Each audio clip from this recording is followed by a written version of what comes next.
Bienvenue sur ma chaîne. Lionel Messi et Luis Suarez ne participeront pas au match des All-Stars de la MLS mercredi. Deux stars du basket blessés ne reviendront pas au All-Star Game annuel organisé par l'équipe américaine. Avant de continuer, prends le temps de souscrire et appuyer sur la touche de notification pour les futures vidéos. Le match se déroulera à Columbus, Ohio contre les meilleurs joueurs de la Liga MX.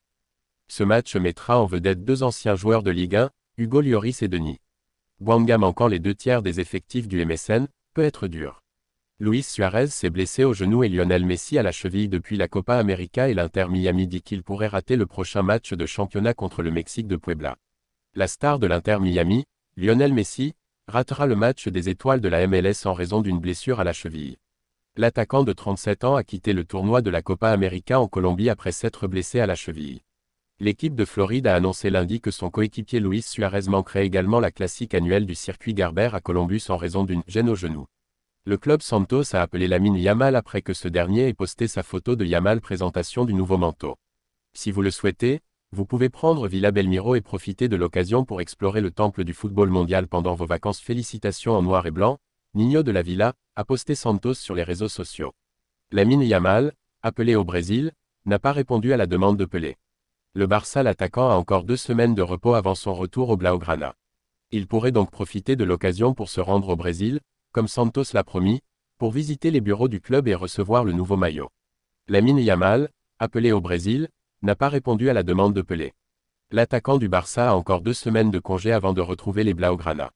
Il peut donc profiter de l'occasion pour se rendre au Brésil, comme Santos l'a promis, pour visiter le bureau du club et recevoir le nouveau maillot. Le ballon est désormais dans la moitié de terrain de Yamal. Comme indiqué précédemment dans la presse, le président du PSG, qui portera la flamme olympique en région parisienne, l'a effectivement fait. La présence d'un tel nombre nécessite des mesures de sécurité particulières, mais Al-Khelaifi côtoie de nombreux supporters descendus dans les rues de Vigneux-sur-Seine, qui n'ont pas hésité à proposer un beau travail. Nasser n'a pas répondu à ces demandes, il a pris le temps de prendre un selfie avec les fans. Le maire a pris le temps de prendre une photo, ont demandé des fans à Lamine Yamal. Quand tout le monde s'est mis d'accord sur l'Euro en Allemagne, Lamine Yamal est devenu le symbole du football. L'entraîneur du Bayern jaloux du Barça.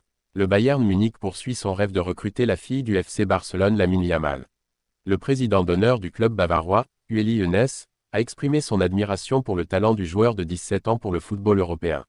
Même s'il peut être détruit avec 200 millions d'euros, le FC Barcelone garde jalousement son or, éliminant ainsi l'avidité de grandes équipes comme le Bayern. Hoeneß déplore que les joueurs actuels du Bayern, en particulier Alphonso Davies, n'aient pas les compétences et la capacité d'impressionner sur le terrain comme Lamine. Davies, qui est considéré comme un joueur peu joué, répond à ses attentes, mais pas entièrement. Hoeneß a clairement indiqué que le Bayern n'envisageait pas de renouveler le contrat du Canadien au montant demandé et a prédit une sortie gratuite en 2025, rejoignant éventuellement le Real Madrid. Après que tout le monde en Allemagne ait accepté l'Euro, Lamine Yamal est devenu un modèle dans le monde du football. L'entraîneur du Bayern est jaloux que le Barça ait un tel joueur et espère faire jouer des joueurs de ce calibre. Merci d'avoir regardé cette vidéo et je vous prie de laisser vos commentaires.